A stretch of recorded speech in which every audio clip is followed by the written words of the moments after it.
Right now we want to start our second lecture here on church history, and we're continuing the topic that we brought up last lecture with the early church, part 2. Now, we considered very quickly, last lecture, just some background to the ideas of history and Christianity and how they relate, the general historical background of the New Testament world. Very quickly we moved through this. Then we talked about the Apostolic Church, giving it much less treatment than it deserves, right? Again, we argue very strongly that the most important period of church history for any Christian to know is the period of the Apostolic Church, the period of the New Testament church. But the reason why we're dealing with it so little in these lectures is because we believe that this is what you should be studying with your Bible in your Bible studies. And this course that I'm giving you here, it isn't primarily a Bible study. If I have a choice between teaching the Bible and church history, I'd rather teach the Bible. But church history is important as well. And so we're left the apostolic period much too quickly. And last lecture we started talking about the early church period. We talked about how early church Christians in the early church period met, how they worshipped in that period. And, we saw these simple and beautiful descriptions of how they would get together. They would worship, they would share the word together, they would pray together, they'd have communion together, they'd have a meal together. Just beautiful simplicity. It was wonderful. And then we talked about persecution against early Christians. We will talk more about persecution, but I don't know, I'll just, at the risk of repeating myself, because I can't remember about how all my lecture notes follow out from here on out, let me just say a few more words about persecution. I think it's important for us to understand persecution from the Roman mindset. In the Roman mindset, Christians they weren't dangerous in the sense that they were like terrorists or violent. There was none of that from Christians, none. But the Romans looked at the Christians and thought, these people are weird enough to be scary. And they believed an enormous number of lies about Christians. They believed that Christians were depraved. That when Christians got together, that they were like secret orgies that Christians would have. Really, they believed that Christians were sexually depraved. They believed that Christians were cannibals, right? And that they would get together at their secret meetings and they would eat human flesh. And they had this bizarre love all one for another. And that got twisted in the Roman mentality. Christians are antisocial. Christians are cannibals. Christians are sexually depraved. Now you can see how this would be twisted, right? Because when Christians got together, sometimes they were secret, right? So sometimes they were very cautious about letting outsiders in during a time of persecution, right? They would want to know something about those outsiders. They didn't know if they were informers who were come to arrest them all. So sometimes Christians would meet secretively. They really did talk about eating the body and blood of Jesus, right? When they had communion. And that got twisted into the idea that they were cannibals. And they really did talk about coming together and loving one another. And this idea of love was really important among early Christians. And that got twisted and perverted in the minds of Roman critics. And they said, well, they're all just a bunch of sexually immoral people having orgies together, in their secret meetings. And so because they believed the lies, because Christianity was something that the Romans couldn't control, and because they considered Christians to be fundamentally unpatriotic, that's why they persecuted Christians. We'll talk a little bit more about the fundamentally unpatriotic thing later.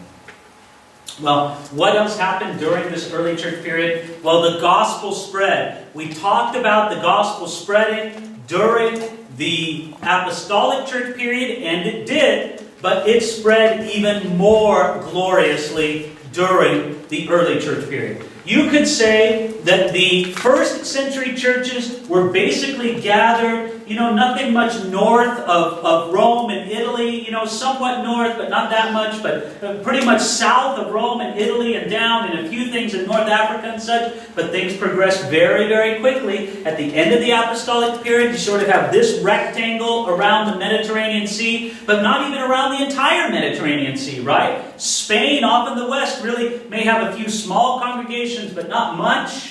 And there it is basically in this period around the end of the Apostolic Church. But in the second century, churches are all over the Spanish Peninsula, all over North Africa, going eastward, off into India and beyond. Up north, you have churches all the way up northward, up to Cologne and above in the early church period. It's really a striking period of expansion for the early church. And so, I think, let me just explain to you in this way. Since Christianity began in the eastern part of the Roman Empire, right? It began in the east. It generally moved westward in the Roman Empire, up to the boundaries of the Roman Empire. For 350 years, the barriers of the Roman Empire were the Rhine River and the Danube River. The Danube River basically goes this way across the empire. The Rhine River basically goes north-south that way. These were generally the borders of the Roman Empire. Everything west and south of the Danube and the Rhine belonged to the Roman Empire. The Romans kept at times as many as 200,000 troops on that border between the Rhine and the Danube. Now, in the ancient world, the people who lived east of the Rhine and north of the Danube were generally known as the barbarians. This is because all Greeks called foreigners Babora, meaning people who were strange, foreign, crude, especially in the way that they spoke. It all implied inferiority to Greco-Roman civilization. Now, it's interesting. It's true that the barbarians who lived east of the Rhine and north of the Danube, it's true that their civilizations were not as high, were not as sophisticated as Greco-Roman civilization. That's true. But it would be wrong to regard them as like cavemen. You know what I mean? Or just, people walking around with skins and spears and this kind of thing. The Germans in particular had high standards of morality and duty that the Romans, such as Tacitus, who we mentioned before, admired. But these barbarians saw the high cultural and economic and agricultural development of the Roman Empire, and they said, we want that for ourselves. Now, it wasn't until late in the early church period that the gospel spread beyond the Roman Empire to the west and the north. In the year 250 and 300, between the years 250 and 300, Christianity began to spread among the Germanic tribes known as the Visigoths. The Visigoths raided cities in Asia Minor, and some Asia Minor is this area right here. And some of these cities, some of these people were prisoners. The prisoners that they took in these raids were Christians. And the witness of these unwilling prisoner missionaries introduced the gospel to the Visigoths and to the German peoples. To the north and to the west, the gospel made its way all the way to northern England. We don't know exactly how the gospel came to England to begin with, but at the Council of Arles in the year 314, there were British bishops present. Not just British Christians, but British bishops, which showed that not only was there a British church, but that they had somewhat sophisticated organization as well. From the Roman perspective, what an anonymous Christian wrote in the letter to Diognetus was true. He said this: to put it simply, the soul is to the body what Christians are to the world. As the soul is spread throughout all parts of the body, so Christians are spread throughout all parts of the world. And that could be said as being very true of the Roman Empire. Now, beyond the Roman Empire, in the East, strong traditions say that the Apostle Thomas brought the gospel as far as India. There are reasonably reliable traditions that say that Thomas came to Cragmore in the year AD 52 and he founded 7 churches. They say then that he went to the eastern coast of India and beyond, and that he was martyred at the modern city of Madras in the year 72. And so, beyond the Roman Empire to the south, the gospel extended into what we would call modern-day Ethiopia. And so, this was a period, this early church period, of really wonderful and rapid expansion of the gospel. And again, I want you to remember this. Was the church a legal religion or an illegal religion during this time? Illegal. Yet it expanded beautifully, vigorously. Was the church persecuted or safe and secure during this time, generally speaking? Persecuted. Yet it expanded beautifully. You know, the church didn't have any favors from the state. The church didn't have any help. And yet it was vibrant, alive, and it expanded beautifully. And this is really just because of the individual work of Jesus Christ in individual lives, right? People would be traders and soldiers and farmers, and as they would go across the different parts of the Roman Empire, they would take the gospel with them. Predominantly in this period, okay, I'm not saying exclusively, but predominantly in this period, there was not conscious missionary effort. There wasn't somebody with a great big map of the Roman Empire and a bunch of pins saying, we got to plant a church here and here and here. It happened very organically. Now, there were individual congregations that had a missionary heart and wanted to go out and plant churches where they could, but it didn't happen in some big top-down directed way. Now, as you look at this map of the Roman Empire, it sort of brings me to my next topic, and that is the idea of the role of geography during the time of the early church. Geography played a very important role in the whole development of church government. And what we're talking about with that is the development of the patriarchal cities and the rise of the Roman bishop. Now, in the days of the apostles, churches were governed by the direct influence of the apostles. When the apostle Paul was at Ephesus, who was in charge of the church of Ephesus? Paul, right? It wasn't James back in Jerusalem. It wasn't Peter, wherever he was. It was Paul. The apostles basically exercised their authority either directly or indirectly over the apostolic churches. Direct would be in the case of Paul. Indirect would be, for example, when Paul left Timothy in charge of Ephesus, right? He was Paul's guy. Now, in the early church period, right, not apostolic church, early church period, the office of apostle was not recognized as it was in the apostolic church. It seems to me, from my study of history, that if you were to ask a Christian or a church leader in the early church, where are the apostles? They would say, back in the days of the early church, or the apostolic church. They considered themselves to be the heirs of the apostles. And there was a scriptural precedent for this.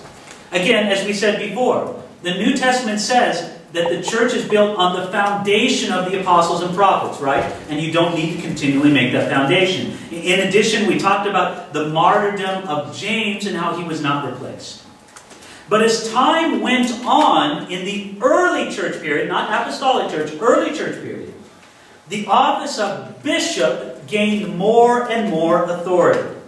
Now, generally speaking, the bishop was the leader of Christians in a particular city and its immediate region.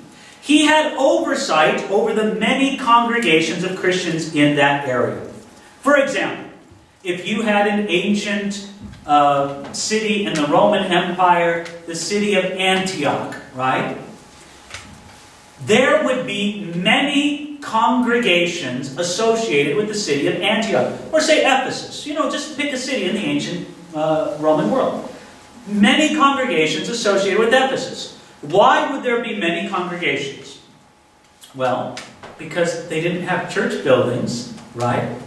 And people couldn't meet in houses much bigger than maybe 20 or 30 people. Were there more than 20 or 30 Christians in Ephesus? Of course there were. And so actually there were congregations spread all over the city, meeting in home churches or sometimes in rented facilities or wherever they could. But then it wasn't just Ephesus itself, right? There would be an area around Ephesus, and there would be a guy known as the bishop who would have the general oversight for the churches in Ephesus and in the surrounding areas. Now this increase of authority developed very naturally. In other words, as time went on, the bishops became more and more, if you want to say, powerful. They had more and more authority. In other words, if you're the leader, if you have the oversight of 100 Christians, you have more power, if you want to say that, authority, than if you're the leader of 10 Christians. And if you're the leader of 1,000 Christians, you have more power or authority than the leader of 100 Christians. So the church grew, and there were more needs to meet. So instead of now having 10 needy widows, you have 110. The problem of persecution made leadership all the more important. You know, when the church is going through a real season of crisis or persecution, leadership is critical. And then the problem of heresy made leadership more important as well. And so these things made these bishops more and more power. They had more resources, they had more responsibilities, they had more duties, especially in time of crisis. Now this trend was recognized and encouraged by the Apostolic Fathers. One example is a guy named Ignatius of Antioch. He wrote to encourage unity, but especially to respect the office of bishop in the church. These are some examples of his advice. He said, pay attention to the bishop and the board of elders and the deacons. He said, do nothing without the bishop.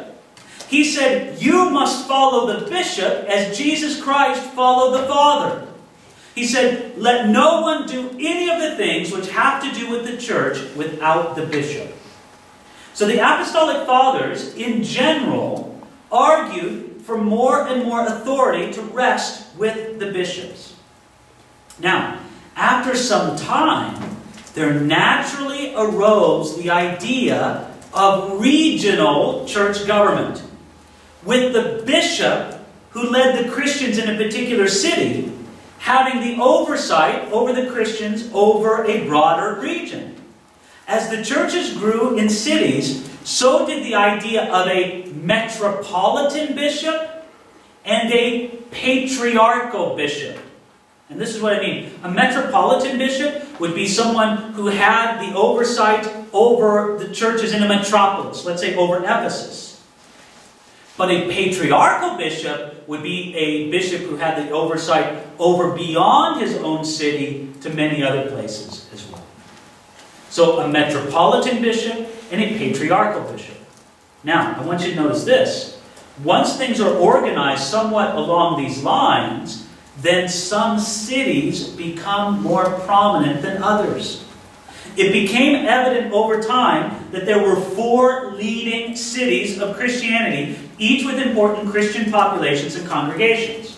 So these were the 4 patriarchal cities: Jerusalem, Alexandria, Antioch, and Rome. Now, why would Jerusalem be an important and prominent church? Pardon me? Holiness. Yeah, it's where it started, right? So that's important. Okay? Why would Alexandria be an important church? Does anybody know? For trade and stuff like that. Good infrastructure. More so than trade, intellect. Alexandria was an important intellectual, if you want to say university city. It was a very important city of intellectual development, had a strong Jewish and Christian population, and it was one of the leading cities. Well, I mean, it was the leading Roman city of Egypt, right? So it had that distinction. Antioch. Why would Antioch be an important patriarchal city? What important apostle was associated with the church at Antioch? Paul. This was Paul and Barnabas' home church. So that gave it status. And then, of course, why would Rome have special status? Center of the world. Yeah, because it's Rome, right? Now look, let's just compare. Let's just say that you have the pastor of the church in Rome, and you have the pastor of the church in Paphos, Cyprus, right? Little city, right? And they get together at the pastors' conference. Who has more juice? You know what I mean? Who's got more just kind of following, authority, right? Well, probably the pastor of the church in Rome. Because the other guy's pastor of a little small city. In one sense, you say that's perverse. Because the pastor of the small little city with the small little church, he might be a godlier man. He might be a better theologian. He might be a more faithful follower of Jesus Christ. His church may be more healthy than Mr. Big Church Rome, right? But listen, Rome's still Rome. And your little city in Cyprus is still your little city in Cyprus. And that's just the way it is. I'm not saying it's right. I'm just saying that's the way it is. And so these cities rose to prominence. And the leaders or the bishops of these cities, of these churches, naturally had greater influence than the leaders of churches in smaller and less important communities. Now let me give you an example of how something like this played out. And the example that we'll use is the Quartodeciman controversy. I know all of you are very familiar with the Quartodeciman controversy. There's no point in me sort of rehashing the whole thing. But just for the benefit of those people who might be watching this on videotape, I'll explain it in a little bit of detail. This was a controversy in the early church regarding when to celebrate Easter. Quartodecimus is the Latin word for 14th. And it's settled over whether or not you should celebrate Easter on 14th of Nisan on the Jewish calendar, or whether you should celebrate it on your own day. The church in Rome and the church in Europe, in other words, the Western church, always celebrated Easter on Sunday, the first Sunday after the 14th of Nisan on the Jewish calendar. Okay, when's Easter this year? They would look on their Jewish calendar, find the 14th of Nisan, and they'd say the first Sunday after that. Now, the Jewish calendar is a lunar calendar, right? And that's why it would differ from year to year as to when the 14th of Nisan would be, and that's why Easter would have different dates and different, months sometime from year to year. Well, the Quartodecians, the Christians from Ephesus, and most of the churches of Asia Minor, they said, forget this first Sunday after the 14th of Nisan. We should celebrate Easter on the 14th of Nisan every time, no matter what day of the week it was. Does it surprise you to hear that there were Christians in the early church period that celebrated Easter on Thursday or Tuesday? Because they celebrated it according to the date, right? Well, we're familiar with this as holidays, right? In America, they celebrate the 4th of July, right? They don't care what day of the week it's on. It's the 4th of July. Well, that's how these Christians in the eastern part of the Roman Empire celebrated it. Now, this meant that in some years, Christians in the West were remembering Jesus' death on the same day that Christians in the East were remembering his resurrection. And this could be especially awkward in big cities like Rome, because in big cities like Rome, you would have substantial numbers of Christians who came from the East, right? And they would begin the way, you can't celebrate Easter on this day, you've got to celebrate on this day. It was a source of conflict. When Polycarp of Smyrna visited Rome around the year 150, he was surprised to find that they celebrated Easter on a different day. He tried to persuade the bishop of Rome, a man named Ansenitas, to adopt the Quartodeciman practice, but they agreed to disagree. Okay, so I want you to notice. First, a guy from the East came to the bishop of Rome and said, you know what, you should really celebrate Easter the way we do. They say, no, I don't think so. You should celebrate Easter the way that we do. And they go back and forth, and what do? They agree to disagree. In the year 150, is the bishop of Rome commanding that you have to celebrate Easter some way. No, they're just agreeing to disagree. But 40 years later, another bishop of Rome, this guy's name was Victor, he tried to make the Eastern churches follow the Western custom. And he was met with very stiff opposition from Polycrates, the bishop of Ephesus. Victor tried to excommunicate him and the churches of Asia Minor over this matter. But many objected to his arrogance in this. And the Asian Minor church continued its custom until the 5th century. So do you see what happened just 40 years later? It's almost the year 200 now. And now the Bishop of Rome is saying, hey, Eastern Church, you have to follow what I say. Now what would you say about that? You would say that a lot had changed in 40 years, right? In 40 years, the Roman bishop went from saying, hey, let's agree to disagree, to saying, you have to follow the custom that we follow in Rome. In this, Victor, the Bishop of Rome, showed the growing power of the Bishop of Rome because he was able to get most of the church outside of Asia Minor to agree with him and to support his position against the Quartodecimans. But it also showed that the Bishop of Rome was not the recognized leader of the Christian world. Because the churches of Asia Minor said, no, Bishop of Rome, you're not going to tell us what to do. So what I want you to see is this authority coming to the Bishop of Rome happened very naturally, right? First it happens because Christian communities have a leader, and then the leaders get more and more authority and power, and then certain cities get more authority and power than other cities, and then when times of controversy come up, sometimes these leaders try to impose their will or their idea upon other people. Now, as another aspect of this, not only do you have this phenomenon of geography in the patriarchal cities affecting church government, you also have it affecting theology. You see, the wide geography of the early church also meant that there were Christians from many different intellectual and philosophical traditions. Over time, 3 main centers of Christian thought emerged. And I'll explain those in a minute. But let me just sort of discuss with you the idea. Look, I don't know how much exposure you've had to people of different cultures. But if you spend much time around people of different cultures, you understand that different cultures can sometimes think differently, right? In some cultures, logical, rigid, A, B, C, subpoint 1, 2, 3. Some cultures really connect with that. Other cultures don't.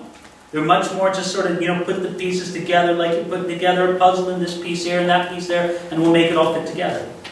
Some cultures are more sort of business-oriented. Some are more relational-oriented. Some are more, with a high, strong work ethic. Others with a stronger relationship ethic. You find these differences between different cultures.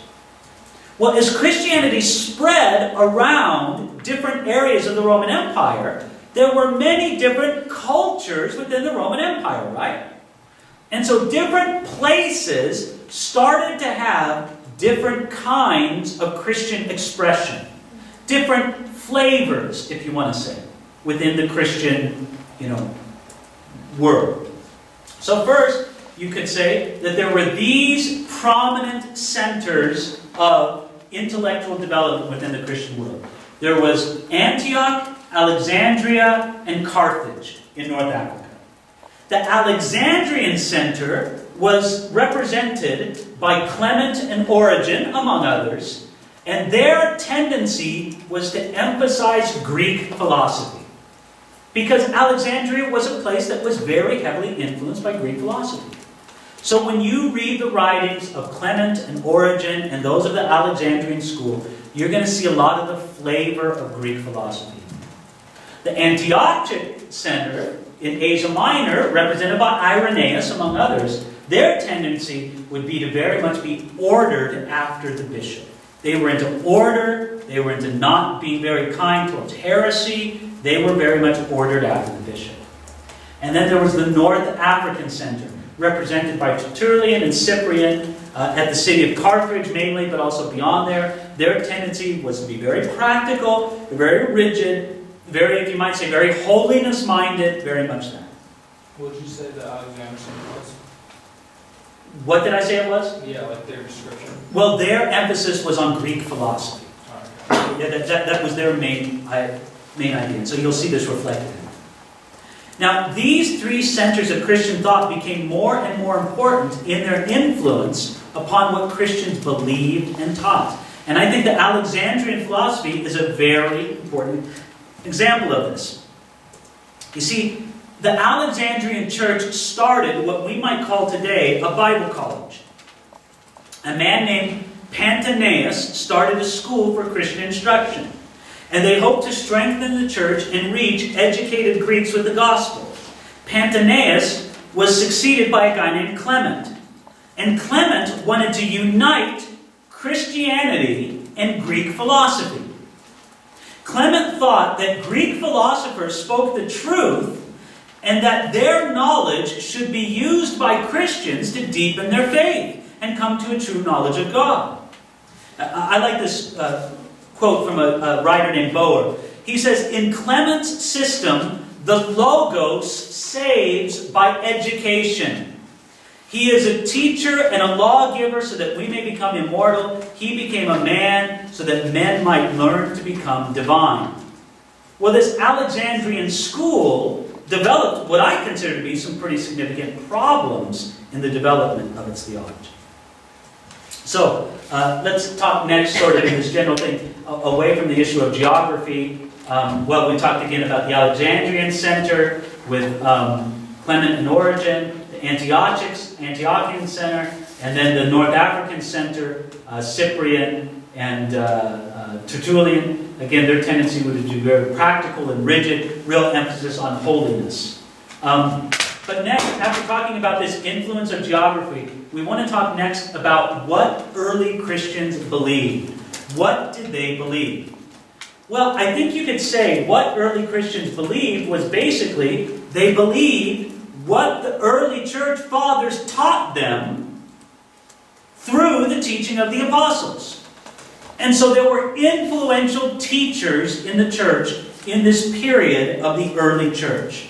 Some of the influential teachers were Clement of Rome, not to be confused with Clement of Alexandria, but Clement of Rome, Ignatius of Antioch, Hermas of Rome, Barnabas of Alexandria, Papias of Hierapolis, and then Polycarp of Smyrna. These different men definitely had their different sort of flavors. They wrote letters to different congregations. By the way, I'll give you these PowerPoint slides as part of this. You guys will be able to get all of this and take a look in greater detail. But these are guys who had influence by their letters, by their teaching, by their hard work, sometimes by their martyrdom. Polycarp of Smyrna is a very good example of this. These were men who were influential in the early church. Now, one of the major themes in the writing of the Apostolic Fathers was the way that they really tell Christians to keep unity and love among Christians and to respect the leader of the church. But then again, there were some difficulties. The letter of Barnabas is a good example of this. Because what was common among some of these early church fathers was to slip into a highly allegorical understanding of the Scriptures. Now, I'll give you an example from something that Barnabas wrote.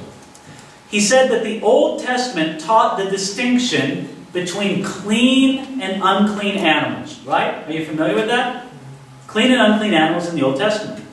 And they say that animals that chew the cud and have cloven hoofs are clean. Chew the cud and have cloven hoofs are clean. Why?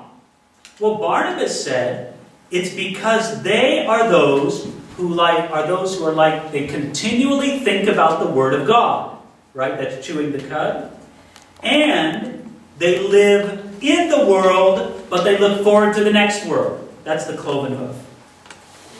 Now, again, it's nice, but nobody can argue that it's the primary meaning of what this was in the Old Testament, right? This allegorical sense of the Scriptures developed more and more strongly in the early church period. Anyway, what was good about the Apostolic Fathers? Well, I think if you read the Apostolic Fathers, you'll find that they did indeed have a deep love for Jesus. It's very evident when you study the Apostolic Fathers. You'll also see that they had a high regard for the unity of the church and for love among Christians. They were filled with love. And you'll also see that they had a strong sense of self-discipline and holiness among one another.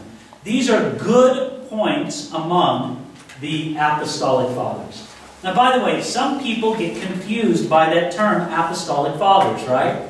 Because they think that when you're talking about the Apostolic Fathers, you're talking about the Apostles.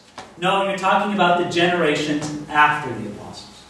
Now, what was bad about the Apostolic Fathers? Well, let's be honest. They had an unhealthy desire for martyrdom and even seeking martyrdom. This was true among several of the Apostolic Fathers. They had what you might kindly call a death wish.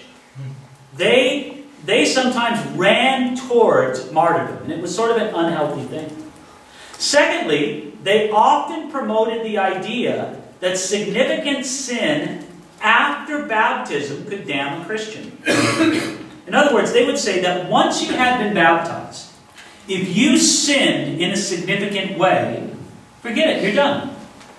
You can never be restored again to salvation. That's it for you. By the way, there was a byproduct of this idea. Can you imagine what the byproduct was? Many Christians delayed baptism until very, very late in their life. It was not uncommon for a Christian to delay baptism until they knew they were dying, right? And it makes sense. Because if one significant sin after baptism damns my soul to hell forever, without the possibility of repentance, then I might delay baptism as well. Third, you would say that in the Apostolic Fathers there was a general emphasis on works as opposed to grace. And I just have to say that sometimes this is one of the saddest things I find when I read the Apostolic Fathers. They seem to increasingly embrace the idea that you're saved by grace, but you have to live by works. And this was a general attitude of the Apostolic Fathers. And the fourth thing I would say that was significant about the Apostolic Fathers is their emphasis on the allegorical interpretation of Scripture. This was not universal among the Apostolic Fathers, but certainly some of them, such as Origen and Barnabas and others, they really emphasized this allegorical. And it's not just that they emphasize the look, it's not wrong to look for some allegories and illustrations in Scripture and things how to live the Christian life. The biggest danger among the Apostolic Fathers was they began to prize the allegorical interpretations far above the just regular interpretation. They found themselves always looking for secret meanings within the Word of God, right? Something far beyond just what it means on its face. And yes, there's some wonderful illustrations and applications that you can draw through sort of making allegories of Scripture, and that's fine to do up to a point. But you never let it eclipse the plain and straightforward meaning of the Scriptures. So, this is sort of what was bad about the Apostolic Fathers. So, what did early Christians believe? They believed what the Apostolic Fathers taught them from the Apostles, but they also believed the truths taught in the Apostles' Creed. How many of you ever heard of the Apostles' Creed before?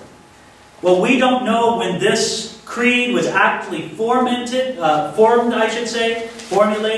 but we know that Hippolytus in the year AD 215 used it in Rome as a way to confirm those who were saved and eligible for baptism. So for some period of time before that, the Apostles' Creed was known among Christians. The creed was used to teach new converts and was used in question form. They would say, "Do you believe this?" And then they would respond.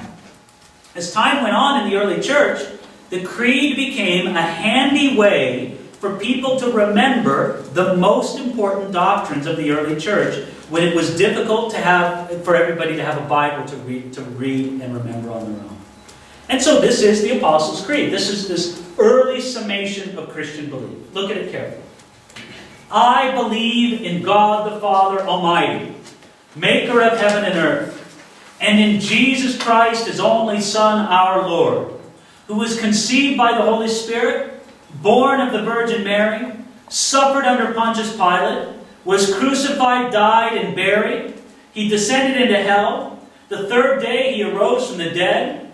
He ascended into heaven, and sitteth at the right hand of God the Father Almighty, from whence He shall come to judge the living and the dead. I believe in the Holy Spirit, the Holy Catholic Church, the communion of the saints, the forgiveness of sins, the resurrection of the body, and the life everlasting. Amen. Now, is there any line in that creed that anybody here would have a problem with? I just want to know. Yes? The Holy Catholic Church. The Holy Catholic Church. Okay? The important thing to understand about that is to understand what the word Catholic means. Does anybody know what the word Catholic means? Yes? Universal. Okay? So if I said this, I believe in the Holy Universal Church, would that be okay? If you understand it correctly. What you mean universal is you mean the whole church, right? I mean the church as it stretches throughout the ages. Past, present, and future. The church not just in my local expression of it, but the church all over the globe and all throughout history. I believe in that church. Understood properly, we have no problem with saying the Holy Catholic Church. Now what's curious about that is the entire meaning of the phrase Roman Catholic Church. Because if you call something Roman, you're designating it as belonging to Rome, right? But if you're saying Catholic, you're saying it's as big as the universe, right? And so there's a sense in which Roman Catholic is an oxymoron, right? Because it's particular and universal. And so by the way, I want you to know, in my own phrasing, I don't do it perfectly, you'll hear me during this time, but I try in my phrasing, I try not to say the Catholic Church when I'm referring to the Roman Catholic Church. Because you know why? I belong to the Catholic Church. Right? I belong to the Church Universal, and I trust you do as well. I belong to that great invisible body of believers that stretches out all over this globe, and that stretches out in past, present, and future. I belong to that Catholic Church, and I hope you do too. I try not to say the Catholic Church. I try to say the Roman Catholic Church. What I probably should say is not even give them the benefit of the title Catholic. What I should probably just start saying, maybe I'll start trying to do these lectures. Let's see if I can train myself during these lectures to just call it the Roman Church. Because that would probably be more historically and linguistically accurate. So, understanding that, I think we have no problem with this. And we celebrate this as a good, succinct statement of Christian belief. Is it comprehensive? No. Does it give you details about the nature of Christ? It doesn't give you details about the Trinity, although it certainly mentions the Trinity, right? Father, Son, Holy Spirit, God the Father, Jesus Christ, the Holy Spirit. So as a basic summation of Christian belief, solid. Okay, any other questions on this before we go on? All right.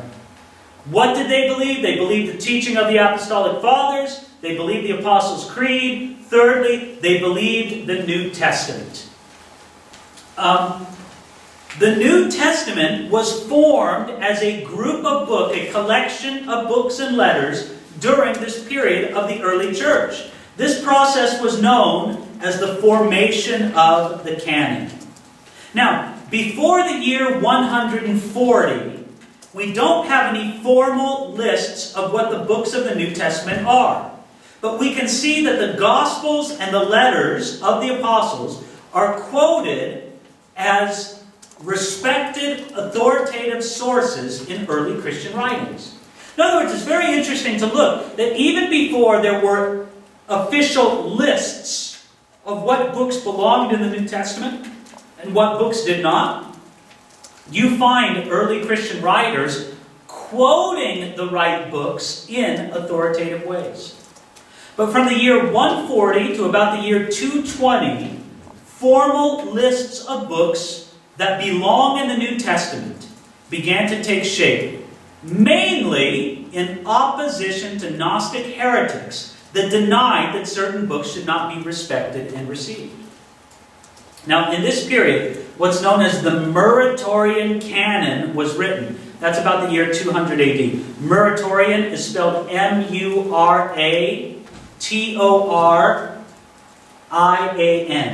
The Muratorian Canon, by the way, canon there is spelled with one N, C-A-N-O-N, was written about the year 200 AD. This was a document from Rome with a list of the books that were accepted by the Roman Church in that period that were authorized to be read publicly in Scripture. It's called the Muratorian Canon because a man named Muratori discovered it in the year 1740. It was written in Latin, but probably translated from Greek. And the books accepted are the same as the present books of our New Testament, with one addition. A book known as the Wisdom of Solomon. And then there's a few other books that they rejected, but they said were good, but not equal to Scripture. From the year 220 to 400, there arose general agreement on what we have today as the New Testament based on these criteria. They said a New Testament book is, first of all, to be judged by whether or not it had apostolic authorship or direct influence. Name me a book in the New Testament that does not have apostolic authorship, but was written by somebody under direct influence of an apostle. Pardon me? Mark. Right, Mark, another one. Hebrews. Hebrews, although that's questionable because perhaps an apostle wrote it. One other. The largest single body of writing in the New Testament. Luke and Acts together, right? Luke was not an apostle, but he was an associate of the Apostle Paul. Secondly, the books were judged by their inherent character and worthiness. I mean, you just look at these books. Have you guys ever looked at some of the apocryphal books, Gnostic Gospels, things like that? Have you ever read any of those? I think of one that I've read before, the Gospel of Thomas. Okay? You read the Gospel of Thomas, and then you read any one of the 4 Gospels of the New Testament.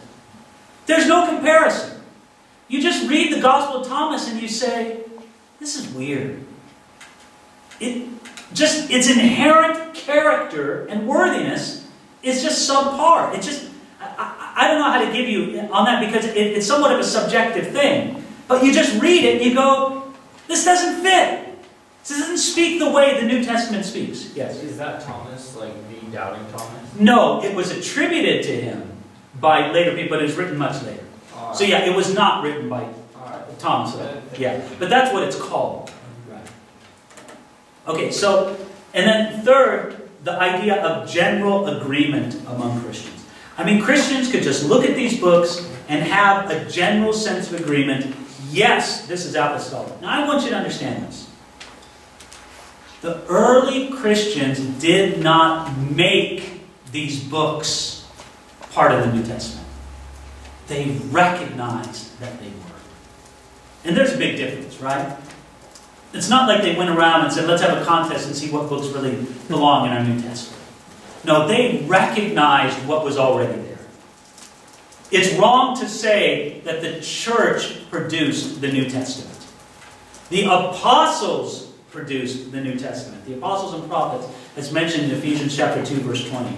The apostles and prophets gave us the New Testament. The church simply recognized it. Now, between the years 367 and 397, again, I know I'm out of the apostolic era, or the early church era, but just to let you know, between 367 and 397, 3 authoritative declarations settled the issue completely.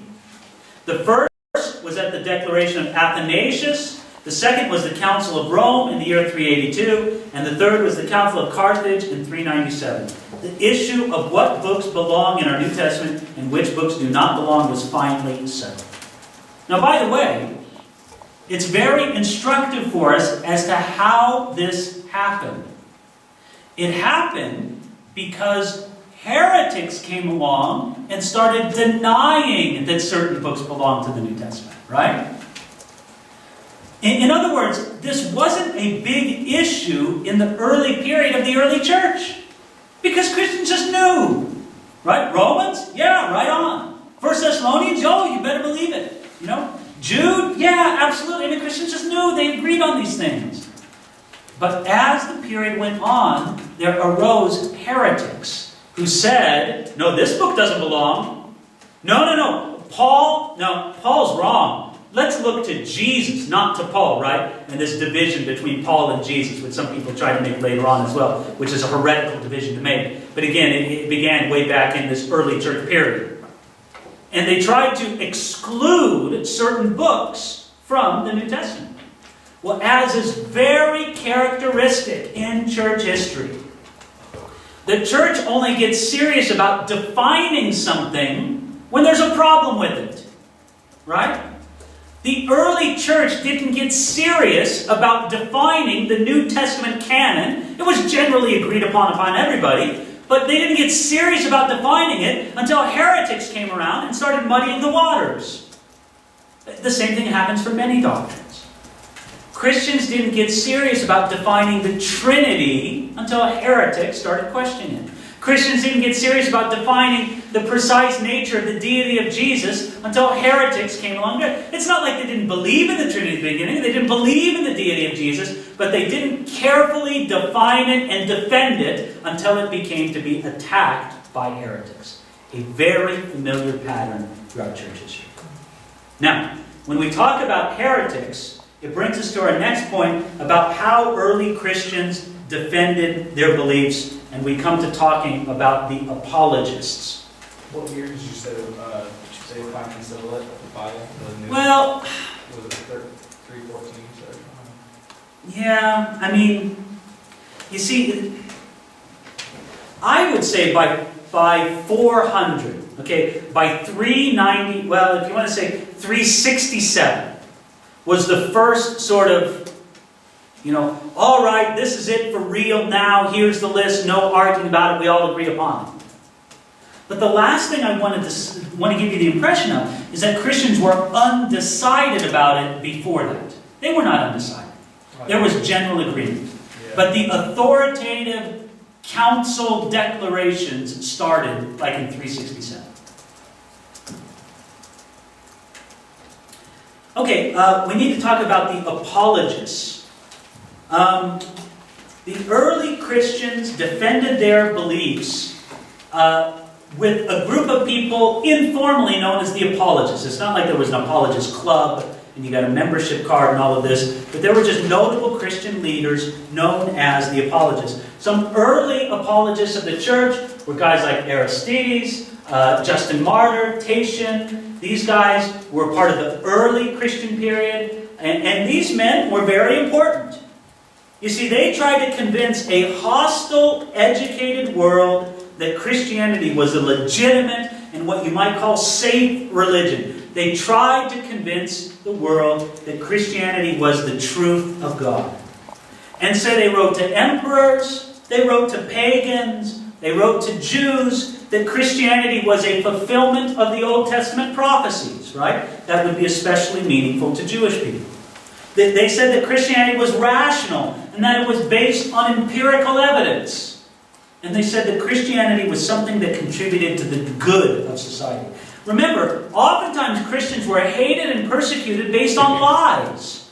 And so the Apologists really intended just to say, let us just tell you the truth about Christianity. We're not bad people. We're not cannibals. We're not sexually immoral. We love the Roman Empire. We pray for the emperor. We do more good for the emperor than anybody else because we pray for the emperor and for the Roman government. We are good citizens. Now, however, we must recognize that any time that the Apologists get to work, those who will defend Christianity, there's always something dangerous in this. Sometimes the danger in the defense of Christianity is becoming hypercritical, right? You start seeing a threat around every bush, right? Every bush hides a heretic. And you're not sure about anybody, right? That's one threat that comes from this apologetic kind of mindset. But there's another threat that's equally as important. It's that in trying to explain Christianity, you compromise it. Let me tell you what I mean by this. In trying to show that Christianity was not something new, many of the apologists Christianized many previously pagan philosophers like Plato. And they adopted the words of pagan philosophy to explain Christianity. The unintended result of this was that pagan thought gained a much stronger influence in the church than you might have otherwise expected. And this is a problem today. You know, when you're trying to explain Christianity to an audience that's in love with Greek philosophy, you may try to explain Christianity using Greek philosophic terms, right? Well, on the one hand, you could say that's harmless. But on the other hand, if you start letting Greek philosophic terms define Christianity, you're going to change your definition of Christianity somewhat, aren't you? The same thing happens today, right? People want to explain Christianity to a world that loves psychology, right? And so it'll begin to explain Christianity using psychological definitions. Now, on the one hand, you might say that's harmless. It's nothing but evangelism to try to do that. But on the other hand, here's the danger. You start defining Christianity by psychological terms, and you start modifying Christianity because you're changing it because of these definitions. You could say the same thing today with the rise of postmodernism. Let's explain Christianity to a postmodern world. We'll use postmodern philosophy and postmodern vocabulary, and because we got to reach the postmodern world. They won't understand it unless we explain it to them using their terms and their vocabulary. Watch it. There's a danger in that. And look, I'm not fully reconciled how to do this. Because obviously a little bit of it is relevant. A little bit of it is good. But you better recognize that there's a severe danger in this. Because when you start defining Christianity in postmodern terms, or psychological terms, or in the terms of Greek philosophy, again, I'm just trying to stress this is nothing new for a challenge of Christianity. You can very easily begin to warp the categories of Christianity. And instead of being a Christian who explains things to a postmodern audience, you become a postmodern thinker who sprinkles Christian ideas throughout your postmodernism. This has happened time and again. This is what happened with Greek philosophy, it's happened with psychology, it's happened countless times through the Christian world. Let's talk next, and again I feel in such a rush. We talk here about threats to what Christians believed in the days of the early church. Some of the threats of what Christians believed in the days of the early church are encompassed by the threat of Gnosticism and the threat of Montanism. I tell you what I'm going to do at this point. I'm going to change my outline for us. And we've been going at this just about an hour now. We're going to end the lecture right about now with a little bit of explanation. I'm going to pick up at this point and continue on to our next lecture next time. But I'm going to switch things around a little bit.